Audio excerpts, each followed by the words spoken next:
રોટલા તૈયાર છે? હા આવો મારા વાલા. અંદર ગયા ને હાથ મોઢું ધોયું ને અરે આ કોણે દોર્યું છે? આ લાલિયાએ. તને ચિત્ર દોરતા આવડે છે? આ બધું શીખવાડે છે. રાજાએ કીધું તો મારું કર. હવે રાજા એક આંખે કાણો હતો. રાજાએ અત્યાર સુધી હજારો ચિત્રકાર પાસે પોતાનું ચિત્ર દોરાયું હતું, બધામાં આંખ કાણી આવે. તો રાજાએ કીધું કે ના, આવું ચિત્ર મારા રાજમાં મારા પિતામહ એના પિતામહ હું 18મો છું. આટલા બધા સુંદર 18મો હું કાણો. એવો દુનિયામાં કોઈ ચિત્રકાર છે જે હું કાણો નથી એવું ચિત્ર દોરે? ઓલાને કીધું આવું ચિત્ર, એ કે હા આવડે છે. ઓલાએ ચિત્ર દોર્યું, એમાં આંખ કાણી બતાવી પણ હાથમાં બંદૂક લીધી, એટલે આમ બંદૂકને તાકે. ખ્યાલ આવ્યો? આમ બંદૂકને તાકે એટલે એક આંખ બંધ થાય. અને આ ચિત્ર દોર્યું. રાજા તો એના ઉપર એવો રીઝી ગયો, તું મારા રાજનો ચિત્રકાર, મારા મહેલની બાજુમાં જે નાનો મહેલ છે એમાં તારે રહેવાનું. એની માં કે રાજા સાહેબ વિચારીને કહેજો, આના બાપા લૂંટારૂ હતા. એના બાપા શું હતા એનાથી મારે મતલબ નથી, મારા ચિત્રકારથી મતલબ છે. અને ચિત્રકાર પેલો છોકરો નાના મહેલમાં ગયા અને રાજા એને રોજ ચિત્ર, આજે ગાયના બનાવ, આજે સિંહના ચિત્ર બનાવ, રાજાના રાજમાં શોભે એવા બનાવ. અને ચિત્રકારને ત્યારે રાત્રે એની માને કહ્યું, મારા બાપા ભલે લૂંટારા હતા, મને એને લૂંટારો નહોતો કરવો. એ બીજું બાનું કાઢત ને, પણ મને શું કહ્યું, ભગવાનને મળવા જાઉં છું ને બધું ભગવાન આપે છે. તો ખરેખર બાપાની આડીથી ને મને ભગવાન મળ્યા. અને ભગવાન આ માળા આપી, ભલે આપણે વેચી નથી, આ માળા મારા હૈયાનો હાર છે, સાચવીને રાખી હતી. તો બાપાએ ભગવાનને મળવાનું કીધું, તો ભગવાન મળ્યા અને આ રાજ મળ્યું. તો તમે ભાવે કુભાવે, પરાણે, ભોળા ભાવે, પણ ભક્તિનો એક નિયમ છે, જે ભોળા હોય ને એને ભગવાન મળે. એટલે આપણે આમ કહેવત છે, ભોળાના ભગવાન છે. ભગવાનને મળવા માટેનું આવું બાનું લઈને એના બાપા લૂંટ કરતા હતા, તોય આને ભગવાન મળ્યા. તો આપણને તો વલ્લભે સાક્ષાત પુષ્ટિ પુરુષોત્તમ પધરાવી દીધા છે મારા વાલા. હવે મારે ને તમારે ક્યાં ભાટકવું છે? ક્યાં રખડવું છે? શું કામને આપણે ભટકીએ છીએ? આજે વલ્લભ પ્રગટ ન થયા હોત તો રખડતા હતા બરાબર હતા, પણ વલ્લભે પ્રગટ થઈ અને રખડવામાંથી આપણને છુટકારો આપ્યો. પણ ઓલી જૂની ટેવ હોય ને, અમે ભણતા ત્યારે ઇંગ્લિશમાં એક સ્ટોરી આવતી હતી કે ઓલી દારૂવાળી રોજ દારૂ વેચવા જાય. સ્ટોરી તો લાંબી છે પણ મારા આના અનુસંધાનમાં કેવું છે. એટલે એ જેવી રાત્રે નીકળે ને એટલે બધાય ઘરના બારણા બંધ કરી દે, છોકરાઓને અંદર લઈ જાય. અને જે પીકડ હોય, નશો કરતા હોય, એ દારૂવાળીને રાહ જુએ. એ દારૂવાળી, એનું નામ જ પડી ગયું દારૂવાળી. હવે એના ઘરે છોકરો થયો એટલે છોકરાએ કહ્યું, તું શું વેચવા જાસ? દારૂવાળીએ નક્કી કર્યું, હવે દારૂ ક્યારેય નહીં વેચું. મારો છોકરો જો નશાવાળો થઈ જાય તો મારી તો જિંદગી ધૂળ ધૂળ થઈ જાય. એટલે એણે દૂધ વેચવાનું ચાલુ કર્યું, સવારે ને સાંજે. સવારે ને બોલે, ગાયનું દૂધ લ્યો, પવિત્ર દૂધ લ્યો, સુંદર દૂધ લ્યો, ચોખ્ખું દૂધ લ્યો, તાજું દૂધ લ્યો. બધાય ક્યાં દારૂવાળી દૂધ વેચવા માંડી. દૂધવાળીને બોલાવે તો એ શું કે ખબર છે? એ દારૂવાળી, જુઓ વેચવા શું નીકળી હતી? દૂધ. તો એ બોલાવે છે શું? દારૂવાળી. એમ આપણા બધા સંસારીમાં આપણને સંસારમાં એટલો રસ છે કે વલ્લભે ઠાકોરજી પધરાવી દીધા. હવે તું વૈષ્ણવ, હવે તું વલ્લભનો દાસ, હવે ઠાકોરજી સાથે તારા અલૌકિક વિવાહ થયા. હવે તારે સેવા, સ્મરણ, સત્સંગ કરવાનું. પણ આપણને ઓલો દારૂવાળાની ટેવ પડી ગઈ છે ને, એટલે દૂધવાળા બનતા વાર લાગે મારા વાલા. પણ બસ રોજ આવો સત્સંગ કરીએ, રોજ આવા પ્રસંગો, રોજ આવું બધું હરિરાયજી, ગોકુળનાથજી, વલ્લભ, ગુસાઈજી, દ્વારકેશજી, પુરુષોત્તમજી, આ બધાની વાણીનું અવગાહન કરીએ તો કાળમીંડ પથ્થરમાં પણ પાણી પડે તો ખાડો પડે, તો આપણામાં કોક દિવસ એવો ભક્તિનો ખાડો વલ્લભ પાડી દેશે કે એનો રસ ભક્તિનો ભરાઈ જશે.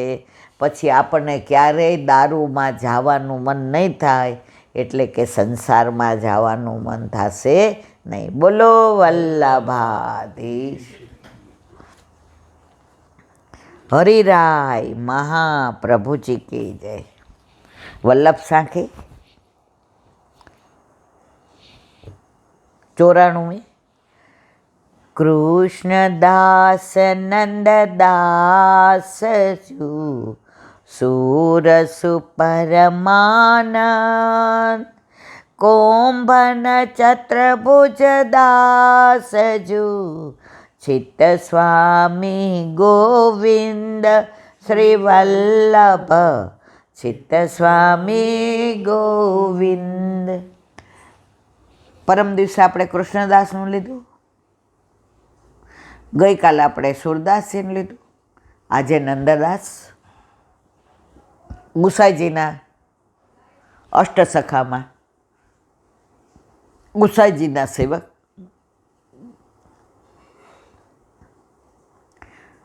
આનું વિવરણ ગયા વર્ષે આપણે કહ્યું છે કે નંદદાસજી જે રામાયણ તુલસીદાસે રચી એના ભાઈ હતા. એને ક્યાંય ચિત્ત ચોટતું નહોતું, એટલે યાત્રા જાતી હતી દ્વારકા.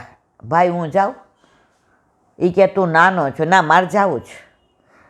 સંઘને ભળાવ્યા કે ભાઈ મારા ભાઈનું ધ્યાન રાખ. વ્રજ આવ્યું, ચિત્ત ચોટી ગયું.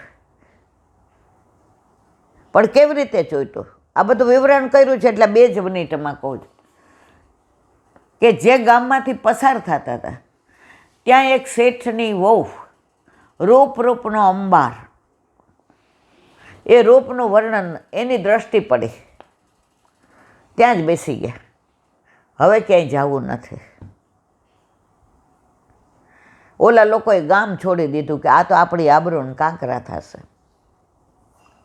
બધાય ગોકુળ આવ્યા, ગુસાઈજીને શરણે આવ્યા. સેવક હતા. ગુસાઈજીએ કીધું બીજું કોઈ છે? એ કે ના. ઓલા બધા નાવિકને કહીને આવ્યા પૈસા રાખો, આને ન લઈ આવતા. ગુસાઈજીએ પાતર પાડી. 4, ઓલા 3 હતા. ચોથી કોની આવે છે? અને ગુસાઈજીએ નાવ મોકલી કે નંદદાસ કોણ? અને આવ્યા નંદદાસજી. પાતર ઉપર બેઠા. ગુસાઈજીનું સ્વરૂપ, આભા, તેજ, પ્રકાશ, પુંજ, સૌંદર્ય, માધુર્ય નિરખી ગુસાઈજીમાં એવા આસક્ત થઈ ગયા કે બાજુમાં ઓલી બાઈ બેઠી હતી જેના મેં આસક્ત, એની સામું જોયું નહીં. પેલા લોકો પાતર લઈને ઊભા થયા, સવાર સુધી પાતર પર બેઠા રહ્યા. ગુસાઈજીના સ્વરૂપમાં એવા તલ્લીન થઈ ગયા નંદદાસજી. સવારે ઓલાએ કીધું એ ભાઈ, પેલું કીર્તન ગાયું, પ્રાત समय श्री वल्लभ सुत को उठत ही रसना लीजिए नाम, आनंदकारी प्रभु मंगलकारी अशुभ हरण जन पूरण काम, इह लोक पर लोक के बंधु को कही सके तुहारू काम, नंद दास प्रभु रसिक शिरोमणे राज करो श्री गोकुल सुखधाम. અને શરણે આવ્યા. 8મા સખા વિષ્ણુદાસ છીપા હતા, એની ઉંમર થઈ હતી. એને ગુસાઈજીએ રાજા ઠાકોરને ત્યાં દ્વારપાલમાં રાખ્યા અને 8મા સખા નંદદાસ અને સુંદર કીર્તનની સેવા કરતા. એના ભાઈ તેડવા આવ્યા. આનું અઠવાડિયું ચાલે, પણ ખાલી ઉપર છલી સિંહાવલોકન નથી કરતા, વિહાંગલોકન. સિંહ બધું જોવે, નીચે હોય તો પક્ષીને થોડું થોડું જ દેખાય. એટલે આપણે અત્યારે વિહંગલોકન કરીએ છીએ કે ભાઈ હાલ અહીંયા તારે યમુનાજી છે તો સરયુને કેમ છોડસ? એ કે અહીં યમુનાજીમાં મને આનંદ છે. એ કે ત્યાં ચિત્રકૂટ છે તો કે અહીં અમારે ગિરિરાજી છે. ત્યાં અમે બધાય છીએ. અહીં અમારા અષ્ટસખાઓ છે અને અહીં અમારા ગુસાઈજી છે, અહીં અમારા ગોવર્ધનનાથજી છે. લઈ ગયા ઉપર દર્શન કરવા. તુલસીદાસ આમ ઊભા રહ્યા. એ કે દંડવત દર્શન તો કર. તુલસી મસ્તક જબ નમે, જબ હાથ હો ધનુષ બાણ. રામચંદ્રજી રૂપે દર્શન આપે. નંદાસીએ સામું જોયું ઠાકોરજીને શ્રીજી બાવાનું. કહા મુરલી,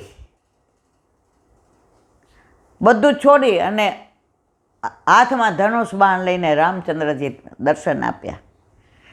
દંડવત કર્યા, આળોટવા માંડ્યા, સ્વરૂપમાં આસક્ત થઈ ગયા. ગુસાઈજીને મળવા આવ્યા કે અમારા નંદદાસને મોકલો, તમે મારો ભાઈ છે. ત્યાં આવ્યા તો પંચમલાલજી રઘુનાથજી, એનું બીજું નામ રામચંદ્રજી. ગુસાઈજીએ બૂમ પાડી, રામચંદ્ર લાલન પધારો. રામચંદ્રજીના સ્વરૂપમાં દર્શન થયા. યુગલ સ્વરૂપમાં જાનકી વહુજી, સીતા માતાએ દર્શન આપ્યા. તુલસીદાસે કહ્યું મને શરણે લ્યો. ગુસાઈજી એટલો સરસ જવાબ આપ્યો, તુલસીદાસજી અયોધ્યામાં તમારા જેવા એક જ છે, મારા અહીંયા તમારા જેવા અનેક છે. એટલે તમે રામચંદ્રને જ દીક્ષિત થઈને રહ્યો, અહીંયા જરૂર નથી, તમારી ત્યાં જરૂર છે. નંદદાસજીના તો એટલા બધા પ્રસંગ છે કે મહિનો કહીએ તો ઓછા પડે. રૂપમંજરી, માનમંજરી, પ્રેમ મંજરી, રસમંજરી. આ લોકો એને પ્રેમમાં માનતા હતા રૂપમંજરીને. એ બેયનો અલૌકિક પ્રેમ હતો. બેયને શ્રીજી બાવન દર્શન થતા હતા. અને રૂપમંજરી અકબરને ત્યાં આપણે જઈએ જાણીએ છીએ હતા. અહીંયા આવ્યા, નંદદાસજીને કીર્તન કરતા જોયા કે આવો રાગ, આવા પ્રભુના ગુણાનુવાદ. અને બેય વચ્ચે અલૌકિક દોસ્તી થઈ. લોકો ત્યારેય નહોતા છોડતા, તો અત્યારે તો ન જ છોડે. અકબર એકવાર આવ્યા, માનસી ગંગા ઉપર નંદદાસજીનું દ્વાર છે. કીર્તન ગાતા હતા, નિરતત નાગર નંદ કિશોર નિપટ નિકટ. અકબર આવ્યા, એ કે હે નિપટ ને નિકટનો અર્થ શું થાય? હવે આ નિકુંજ ભાવના છે. નિપટ એટલે પટ વિનાનું, કાંઈ ધારણ ન કર્યું હોય. નિકટ, આ બધાના ભાવ હું અહીંયા ઉઘાડ ન કરી શકું. નંદદાસીએ વિચાર કર્યો, આ યવન પાસે છોવાઈ જશે બધો. એટલે એણે કીધું તમારે રૂપમંજરીને પૂછો. વનમાં રૂપમંજરી ઠાકોરજીને શ્રીજી બાવાને ભોગ ધરાવે અને શ્રીજી બાવા એની હારે લાડ લડતા હતા. શ્રીજી બાવા એની હારે પ્રસન્નતાથી બિરાઈ જતા. અકબર આવ્યો એટલે ઝાડની ઓથમાં છુપાઈ ગયા. રૂપમંજરીને દાંત ચડી, અરે રે આ યવન ક્યાં આવ્યો? મારા પ્રભુથી મને વિખૂટી પાડી, કેમ આવવાનું થયું? એ કે નંદદાસજી કીર્તન કરતા હતા, એમાં નિપટ ને નિરતત નાગર નંદ કિશોર કાલિંદી તટા નિપટ નિકટ. આ નિપટ ને નિકટનો ભાવ શું? રૂપમંજરી ક્યાં મ્લેચ્છ? આ યવન એના લીલાની વાત કરાય? ત્યાં લીલામ પહોંચી ગયા રૂપ મંદિરે. પાછા માનસી ગંગા આવ્યા. એ કે એ તો લીલામ પહોંચી ગઈ. પૂછ્યું તો નંદદાસજી ત્યાં લીલામ પહોંચી ગયા. તો એનું દ્વાર ક્યાં છે નંદદાસજીનું? માનસી. જો કુંભનદાસનું દ્વાર ક્યાં? શંકરસન કુંડ જમનાવતા. સુરદાસજીનું પારાસોલી ચંદ્ર સરોવર. નંદદાસજીનું માનસી ગંગા. તો આ અષ્ટસખાઓનું એટલા બધા પ્રસંગોને એટલા બધા વર્ણન છે. એમના એક એક કીર્તનની અંદર